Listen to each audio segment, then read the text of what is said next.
Good morning, everyone. I am walking down a road that I haven't been on. I've maybe walked it once or twice, but quite a while ago. And so I don't remember much about it. But there's always this excitement for me. Go down a new road, a new trail, a new path. I love that when I go down these new places, I get to see things that I haven't seen. There might be smells that aren't where I normally am. My eyes get to take in all kinds of new things, and I might see something, a flower or a tree or even an animal that I haven't seen on my regular paths. So I love doing that. But I was thinking this morning how interesting it is and how different it is when the Lord asks us to go down a new path that we haven't been on before. Then can be scary, and then it can be not such an adventure where you're thinking, oh, how fun this is to go down this place that I don't know anything about. And that's when fear can come in, and even questioning, well, this can't be the Lord. Why would the Lord take me on this new path or on this new adventure? So John and I had that with coming to North Carolina. Like, it wasn't just a move across the city, it was a move across the country. And that the excitement, there was some excitement. Actually, there was quite a bit of excitement, but there was also a lot of apprehension. And so when the Lord asks us to go down a path that we've never been on, it takes faith. And it made me think about Joshua and the Israelites. And they were crossing into the promised land. The promised land. I mean, the promised land has got to be good, right? And that they were afraid, and that all they saw was the giants in front of them, and all they saw were the obstacles that would keep them from the promised land. But God had already promised it to him. He said that they would live in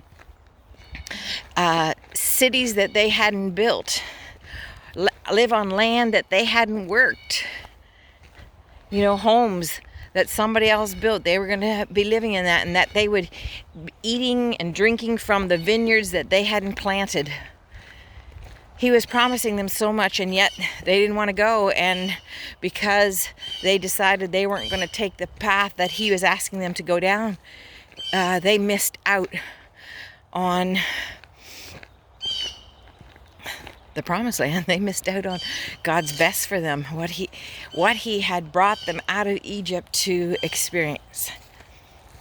And they missed it.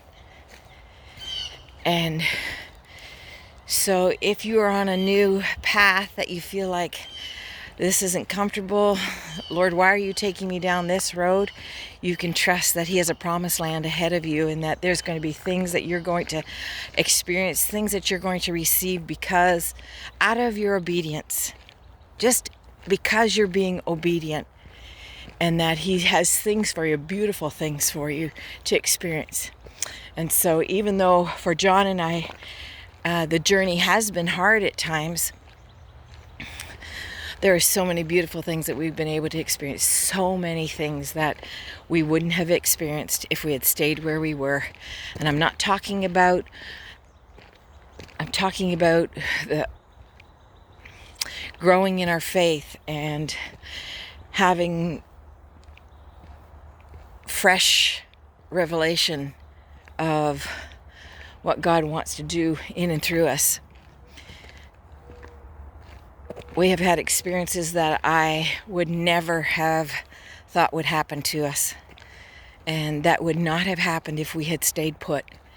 So in the growing of our faith, there was a rewarding of our faith also. And I know there's still more to come.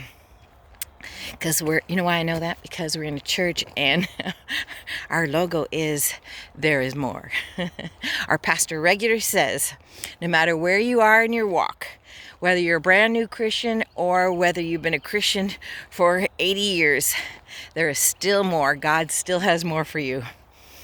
Have a wonderful day. Be blessed. Find yourself a new path to travel on. Be excited if God calls you to something new, and know that He goes before you. He's your rear guard, and He knows what He's doing. He's taking you to a new promised land. Enjoy the ride.